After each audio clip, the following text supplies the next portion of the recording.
कहानी की शुरुआत में हम समुद्र से उठते हुए एक तूफान को देखते हैं, लेकिन आज बारिश पानी की नहीं बल्कि प्लास्टिक और बाकी कचरे की हो रही थी। इस वक्त रोड से गुजर रही एक गाड़ी में हम बारबरा और उसकी बेटी को देखते हैं। यह अजीब सा नजारा देखकर बारबरा ने अपने एक्स हस्बैंड को फोन किया। बर्कले ने फोन उठाते ही उनसे कहा कि तुम लोग जल्दी से वापस आ जाओ, लेकिन आधे रास्ते में वो ट्रैफिक में फंस गए। बारबरा ने अपनी बेटी से कहा कि तुम भागकर बिल्डिंग के अंदर चली जाओ, जो बिल्कुल पास ही थी। बाहर खड़े बर्कले ने देखा कि उसकी बेटी के ऊपर एक एंकर गिरने वाला है। वो तुरंत भागते हुए गया और अपनी बेटी को बचा लिया। थोड़ी देर बाद बारबरा भी आ गई और पूरा परिवार मिल गया। अथॉरिटीज के पास इस अजीब सिचुएशन को रोकने का कोई तरीका नहीं था। सब लोग बस आसमान को प्लास्टिक से भरा हुआ देख रहे थे। समुद्र से बाहर आए कचरे के अंदर टाइटैनिक भी थी, जो 114 साल बाद आखिरकार न्यूयॉर्क पहुंची गई। इन सभी अजीब घटनाओं की शुरुआत हुई जब कुछ मछुआरे समुद्र में मछली पकड़ने गए थे,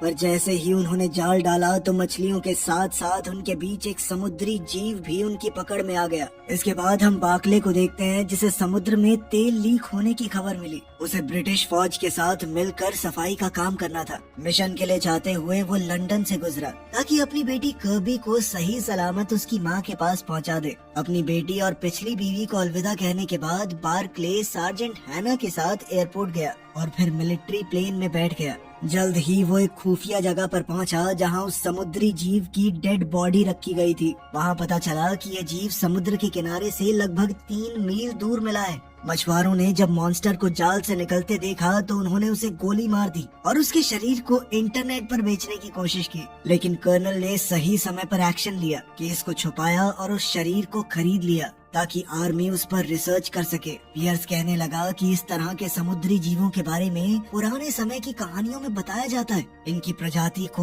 होमो एक्वा कहा जाता था। जब साइंटिस्ट ने बॉडी को चेक किया तो उन्हें क्रीचर के गले के नीचे एक मोती मिला, बिल्कुल वैसा ही जैसा उन्हें पहले मिले हुए स्पेसिमेन में मिला था। समुद्र के नीचे रहने वाले इन जीवों से बात करने के लिए आर्मी ने पहाड़ों में कैंप्स लगाए और एक मशीन से सिग्नल भेजा।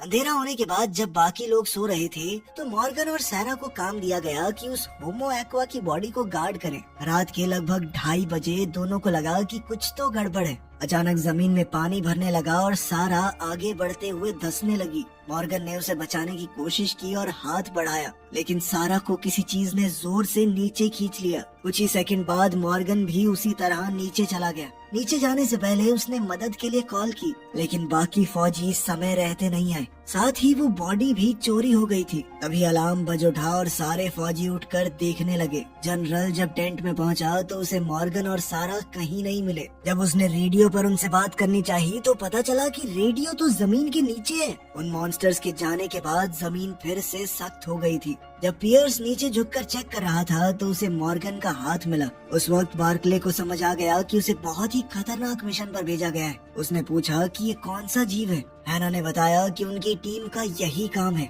वो अनजान जीवों से बातचीत करने की कोशिश करते हैं, लेकिन ये होमो एक्वा कोई एलियन नहीं है। वो इंसानों से भी पहले से धरती पर रहते हैं और हजारों सालों से वो समुद्र के नीचे थे, लेकिन अब वो दोबारा से जाग गए हैं और प्लैनेट को वापस लेना चाहते हैं। उस रात आर्मी ने एक होमो एक्वा को बीच की तरफ आते देखा। जनरल ने अपने फौजियों को बंदूकें नीचे करने को कहा क्योंकि वो बात करना चाहता है। ट्रांसलेशन डिवाइस की मदद से पियर्स ने उस क्रीचर से बात की और उसे एक मीटिंग के लिए बुलाया। वो क्रीचर बहुत गुस्से में था क्योंकि उसके एक आदमी को मछुआरों ने मार दिया था। इस पर पियर्स ने कहा कि मैंने भी अपने 2 फौजी खोए हैं। इसके बाद दोनों ने एक पीस एग्रीमेंट किया ताकि दोनों गुट एक दूसरे को मारना बंद करें। एग्रीमेंट के बाद भी उस फिशमैन ने कहा कि हमारे लोग छुप छुप कर जीने से थक चुके हैं। उसी पल दुनिया के हर देश में लोग होमो एक्वा को पहली बार सामने आता हुआ देखने लगे। उनका कहना था कि वो इंसानों से पहले से यहाँ पर रहते हैं। ये उनकी भी दुनिया है। दोनों प्रजातियों के बीच में पहली ऑफिशियल मीटिंग लंदन में हुई।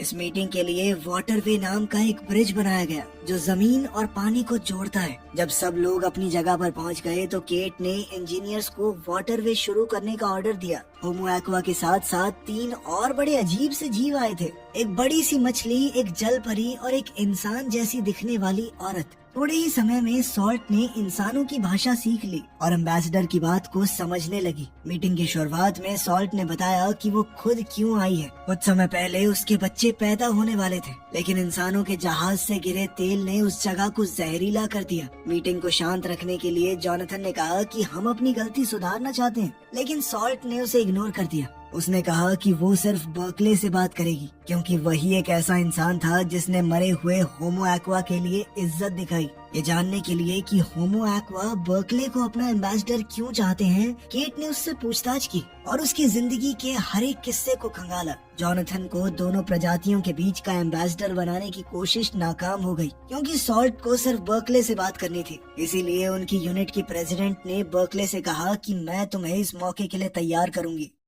होटल पहुंचकर जहां बर्कले कुछ दिन रुकने वाला था, उसने देखा कि वहां बहुत कड़ी सिक्योरिटी है। उसके कमरे में उसकी बेटी और पिछली बीवी पहले से थे। बारबरा को जब पता चला कि बर्कले को होमो एक्वा के साथ नेगोशिएशन के लिए चुना गया है, तो वो चौंक गई।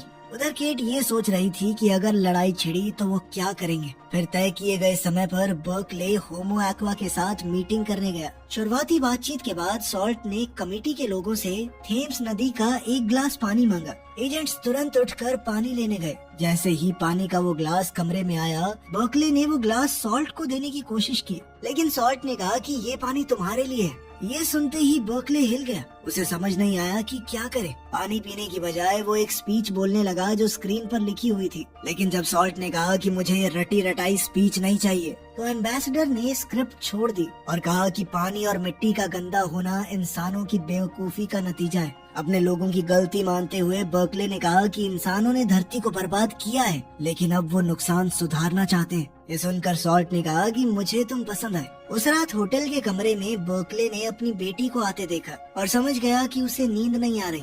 सच ये था कि उसे अपने पिता की चिंता हो रही थी। जब बर्कले ने देखा कि उसकी बेटी ज्यादा ठीक सी नहीं लग रही, तो उसने कहा कि कल मैं तुम्हें वापस घर भिजवा देता हूँ, ताकि तुम यूँ होटल में फंसी ना रहो। ये सुनकर कर्बी ने कहा कि मैं अपने पापा के पास ही रहना चाहती हूँ। अगली सुबह उनकी तीसरी मीटिंग के दौरान बर्कले ने बताया कि दुनिया के सारे देशों के लीडर्स ने क्लाइमेट साइंटिस्ट और प्राइवेट कंपनियों से बात की है और हम समुद्र की गंदी हालत को सुधारने का प्लान बनाने की कोशिश कर रहे हैं। नंबर्स और डेटा के हिसाब से ये नतीजा निकला है कि साल 2065 तक हम पोल्यूशन को 50% कम कर सकते हैं। लेकिन जब सॉल्ट को पता चला कि सिर्फ 50% पोल्यूशन कम करने में 40 साल लगेंगे, तो उसने इस प्रपोजल को बिल्कुल नकार दिया। उसने कहा कि रोज हमारे लोग तुम्हारी लापरवाही की वजह से मर रहे हैं। सॉल्ट ने कहा कि हमारे लोग ठीक से देख सुन भी नहीं पा रहे, अब उन्हें परेशानी हो रही है, तुम लोग बहुत पोल्यूशन कर रहे हो। इस बात पर बर्कले को लगा कि बोल तो ये बिल्कुल सही रही है। उसके पास माफी मांगने के अलावा कोई ऑप्शन नहीं था। फिर उसने कहा कि अगर हम दोनों प्रजातियां मिलकर इस मिशन में काम करें तो हो सकता है जल्दी हो जाए। इस पर सॉल्ट ने कहा कि अगर हम मदद करने लगे तो बहुत जल्दी हो जाएगा। अचानक एक तूफान शुरू हुआ और एक ही समय पर कई सारे देशों ने समुद्र में बदलाव देखा। उस दिन जितना भी कचरा इंसानों ने समुद्र में फेंका था, वो वापस जमीन पर आ गया। प्लास्टिक और बहुत सारा गंदा सामान आसमान से गिरने लगा और अब कहानी वहीं पहुंच गई जहां से शुरुआत हुई थी। दुनिया भर के देशों का इतना नुकसान होने के बाद भी बर्कले ने समुद्र के लोगों के साथ बातचीत जारी रखी, क्योंकि इंसान जानते थे कि वो ऐसी लड़ाई तो नहीं जीत सकते। अच्छी बात ये थी कि सॉल्ट अभी भी बात करने के लिए तैयार थी, लेकिन उसने कहा कि मुझे शांति तभी मिलेगी जब इंसान 3 शर्तें मानेंगे। पहली शर्त, समुद्र में किसी भी तरह का कोई पॉल्यूशन नहीं आना चाहिए और अपने जहाज चलाना बंद करो। दूसरी शर्त ये थी कि जमीन और समुद्र के बीच में सीधे बॉर्डर बनाए जाएं, ताकि इंसान समुद्र के अंदर ना जाए, क्योंकि इंसान जमीन पर रहने के लिए बने हैं। उन्हें ना ही समुद्र और ना ही उसके पास के आसमान में जाना चाहिए। ये सुनते ही कमेटी के मेंबर्स भड़क गए, क्योंकि इससे सभी कॉन्टिनेंट्स पर रहने वाले लोग एक दूसरे से कट जाएंगे। जब सॉल्ट ने देखा कि कमरे में इंसान ज्यादा गुस्सा हो रहे हैं, तो उसने अपनी आवाज बदली और एक आदमी का रूप ले लिया ताकि उन्हें कंट्रोल कर सके। जैसे ही लोग शांत हुए और अपनी सीट पर वापस गए, सॉल्ट अपने असली रूप में वापस आ गई। फिर वो तीसरी शर्त बताने लगी जो इंसान और समुद्री लोगों के बीच में शांति के लिए जरूरी है। इसके लिए उसने समुद्र के कुछ कोऑर्डिनेट्स दिए और कहा कि अगली मीटिंग वहाँ पर होगी। इसमें सिर्फ दूर समुद्र तक जाना ही नहीं है, बल्कि बर्कले को 5 मील नीचे डाइव करना पड़ेगा ताकि वो होमो एक्वा से उनके घर में मिल सके। अब अगली चुनौती ये थी कि इतनी गहराई तक जाना भी बहुत मुश्किल है, क्योंकि 5 मील नीचे पानी का प्रेशर बहुत ज्यादा होता है। आज तक ऐसी कोई सबमरीन बनी ही नहीं है जो 5 मील नीचे तक डाइव कर सके। खैर, जनरल पियर्स और उसकी टीम के साथ बर्कले वेसल में चढ़ा। उनके हैच को बोल्ट से पूरी तरह बंद कर दिया गया। लॉन्च के बाद सबमरीन को मीटिंग पॉइंट तक पहुंचने में लगभग 2.5 घंटे लगे। सफर के दौरान 6 पैसेंजर्स आपस में बात करने लगे कि अगर वो जिंदा बच गए तो घर जाकर क्या करेंगे। जब बर्कले ने देखा कि टेड नाम का एक आदमी बहुत ज्यादा डर रहा है, तो उसने उसे शांत करने की कोशिश की। अपने साथियों को हौसला देते हुए बर्कले ने खुद को भी जैसे तैसे समझाया। कुछ ही मिनट बाद उनकी सबमरीन रुक गई। पियर्स ने अपनी टीम से बात करने की कोशिश की ताकि बता सके कि हम नीचे तक पहुंच गए हैं, लेकिन कोई रिस्पांस नहीं आया। थोड़ी देर बाद टीम को लगा कि ये सबमरीन बहुत ज्यादा तेज मूव कर रही है, लेकिन किसी को समझ नहीं आया कि हो क्या रहा है, क्योंकि सतह से उनका संपर्क पूरी तरह टूट चुका था। बाहर के प्रेशर को चेक करते हुए मिन को एहसास हुआ कि यहाँ का प्रेशर बिल्कुल जमीन जैसा है, जो होना पूरी तरह से नामुमकिन है, क्योंकि कायदे से तो वो 5 मील नीचे है। अचानक से सबमरीन हिली और सारी लाइटें बंद हो गई, जिसके बाद सब ने ऑक्सीजन मास्क पहन लिया। जब हैच खुला तो सब हैरान रह गए, क्योंकि पानी सबमरीन के अंदर आया ही नहीं। इसीलिए उन्होंने बाहर निकलने का फैसला किया। बाहर जाकर उन्होंने देखा कि वो एक गुफा के अंदर है, जहाँ का टेम्परेचर भी 21 डिग्री सेल्सियस है और हवा में ऑक्सीजन बहुत है। जब टीम इस जगह को देखकर हैरान हो गई, तब सॉल्ट सामने आई। उसने बताया कि तुम पहले इंसान हो जो इतनी गहराई तक पहुँचे हो। इस एनवायरनमेंट को खास उनके लिए ही तैयार किया गया है, इसीलिए वो अपना ऑक्सीजन मास्क हटा सकते हैं। सॉल्ट उन्हें मीटिंग रूम में ले गई, जहाँ उनकी स्पीशीज के लोग जमीन और समुद्र का फ्यूचर डिसाइड करने के लिए जमा हुए थे। उस रात केट को अपनी टीम के एक मेंबर का कॉल आया। उसे पता चला कि कई देशों के डिप्लोमेट्स के बीच में कोडेड बातें हुई हैं। फोन पर बात करते वक्त ही केट पर एक स्नाइपर ने हमला कर दिया, लेकिन उसके बॉयफ्रेंड ने उसे बचाते हुए अपनी जान दे दी। उसी वक्त टेड, जो कि अकेला डिप्लोमेट है जिसने अपना ऑक्सीजन मास्क नहीं उतारा,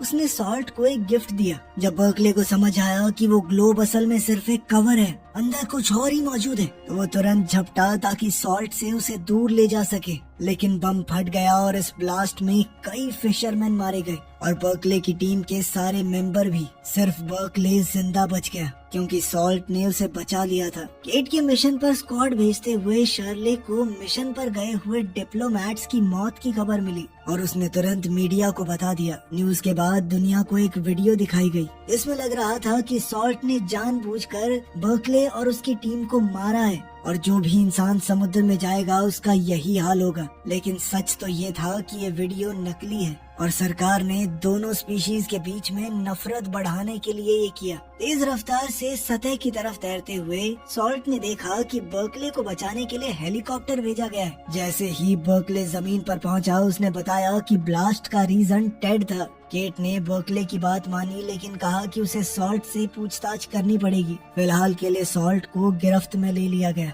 अब केट जल्दी से ये पता लगाने में लग गई कि किसने उस आदमी को पैसे दिए थे। उस आदमी को स्टेज 4 कैंसर था और वो इस मिशन को पूरा करने के लिए कुछ भी कर सकता था। सॉल्ट की तेज समझ की वजह से उसकी प्रजाति पर इल्जाम नहीं लगा, लेकिन अब उसे एक स्टील के डब्बे में बंद कर दिया गया। ये जानकर कि उसकी दोस्त को लैब में बंद करके उसके ऊपर एक्सपेरिमेंट किए जाएंगे, तो बर्कले ने एक्शन लिया। ट्रक की चाबी लेकर उसने गाड़ी रिवर्स की और डब्बे को नदी में गिरा दिया। जैसे ही सॉल्ट आजाद हुई, बर्कले खुद भी पानी में कूद गया और सॉल्ट ने उसे बचाया।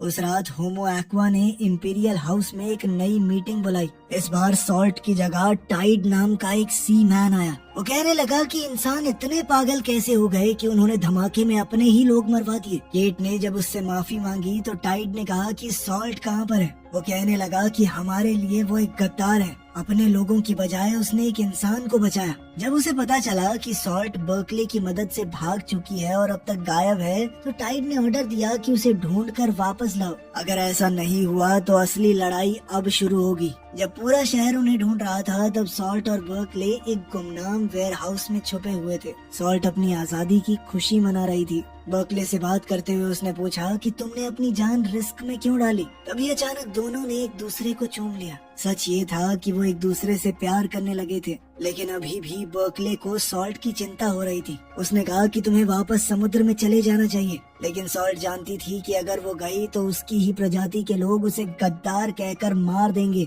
ये सब सुनने के बाद बर्कले इस नतीजे पर आया कि उन्हें शहर छोड़ना होगा। उसने अपनी पार्टनर की मदद ली और एक जवान लड़के का मोबाइल फोन चुरा लिया ताकि वो बारबरा यानी अपनी एक्स वाइफ से बात कर सके, क्योंकि अब शायद वही है जो उनकी मदद कर सकती है। लेकिन बर्कले की मदद करने की बजाय बारबरा ने कॉल को गवर्नमेंट एजेंट्स के साथ शेयर कर दिया और उन दोनों को मिलने के लिए एक जगह पर बुलाया ताकि बर्कले को पकड़ा जा सके। जब बर्कले ने देखा कि बारबरा गाड़ी पैक कर रही है तो वो सॉल्ट के साथ ब्रिज की तरफ भागा और वहाँ पर दोनों को घेर लिया गया। उसी वक्त केट की टीम के एक आदमी ने बताया कि वो वीडियो नकली है जिसमें सॉल्ट ने इंसानों के खिलाफ लड़ाई छेड़ी थी। ये सुनते ही केट ने अपने फौजियों को पीछे हटने का ऑर्डर दिया, लेकिन जनरल गन्सबर्ग जिद करने लगा कि उस औरत को रोको। जैसे ही केट को समझ आया कि जनरल जरूरत पड़ने पर सॉल्ट को मार भी सकता है तो उसने अपनी टीम को ऑर्डर दिया कि जल्दी से अपना टारगेट बदलो और ब्रिटिश फौजियों पर बंदूक तान दो। जब दोनों फौज आपस में भिड़ने वाली थी तभी अचानक से सॉल्ट ने बहुत तेज चीख मारी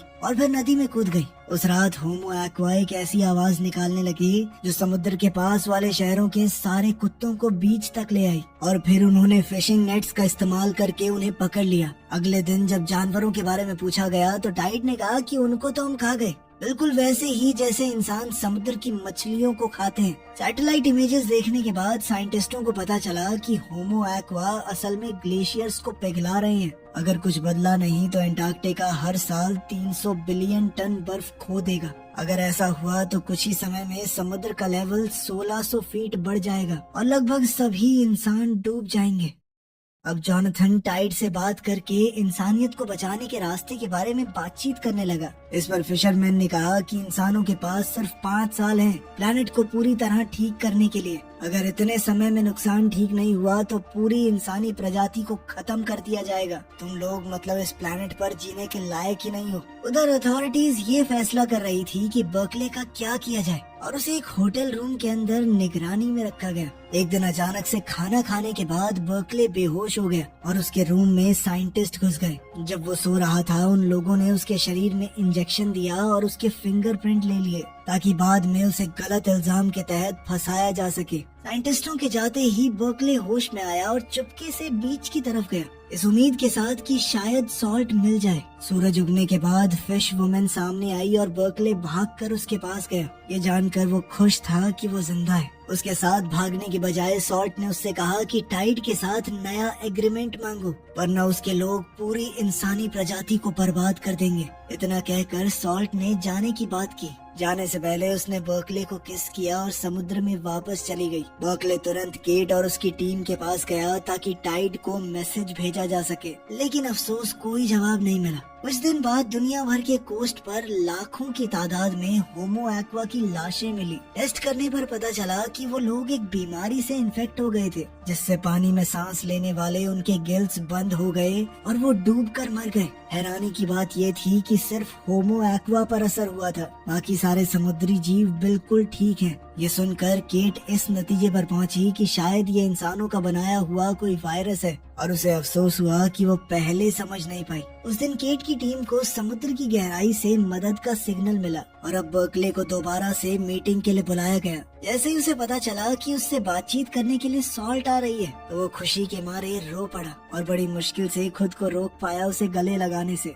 लड़ाई के खत्म होने की अनाउंसमेंट की गई। सॉल्ट ने बताया कि हमारी सिर्फ 10% पॉपुलेशन बची है। उसने कहा कि जिन भी लोगों ने ये कायरता भरा हमला किया है उन्हें पानी खुद सजा देगा। दोनों स्पीशीज के बीच में दोबारा रिश्ते बनाने के लिए केट ने अपना दिमाग लगाया और एक खास जगह को चुना। उसने उन्हें बताया कि आप सब यहाँ पर रह सकते हैं। यहाँ पर दुनिया का सबसे गहरा समुद्र है, ना तो वहाँ पर इंसानों की फैलाई हुई गंदगी है और न ही कोई और चीज। जाने से पहले सॉल्ट ने अपने दोस्त का दुख भरा अंत दिखाया। उसने बताया कि हमारे लोग लड़ाई इसलिए खत्म कर रहे हैं क्योंकि जो अब बचे हैं वो इंसानों की बुराई से बहुत डर चुके हैं। हम इंसानों का मुकाबला नहीं कर सकते क्योंकि इंसानों की तरह चालाकी करना हमारी फितरत में नहीं है। फिर होमो एक्वा के जाते ही ग्रेट हॉल के ग्लास ग्लास पैनल जो पानी को बाहर रखते हैं उनमें क्रैक्स आने शुरू हो गए। सब लोग घबराकर बाहर निकलने की कोशिश करने लगे। बर्कले शांत रहकर अपने अंत का इंतजार करता रहा, लेकिन हैना ने उसे बचा लिया। उस दिन केट को बर्कले के मेडिकल टेस्ट के रिजल्ट मिले और पता चला कि उसका डीएनए बदल चुका है। अब उसके जीन्स होमो एक्वा जैसे हो चुके हैं। ये जानकर केट ने फैसला किया कि उसे समुद्र ले जाया जाए ताकि वो सॉल्ट को दोबारा मिल सके। सॉल्ट को किस करने के बाद बर्कले के अचानक से गिल्स निकल आए, जिससे वो पानी के अंदर भी सांस ले सकता था। अब उसके पास अपनी किस्मत चुनने का मौका है और उसने फैसला किया कि वो सॉल्ट के साथ समुद्र में ही रहेगा। वीडियो पसंद आई तो लाइक कर देना, चैनल को सब्सक्राइब कर लेना।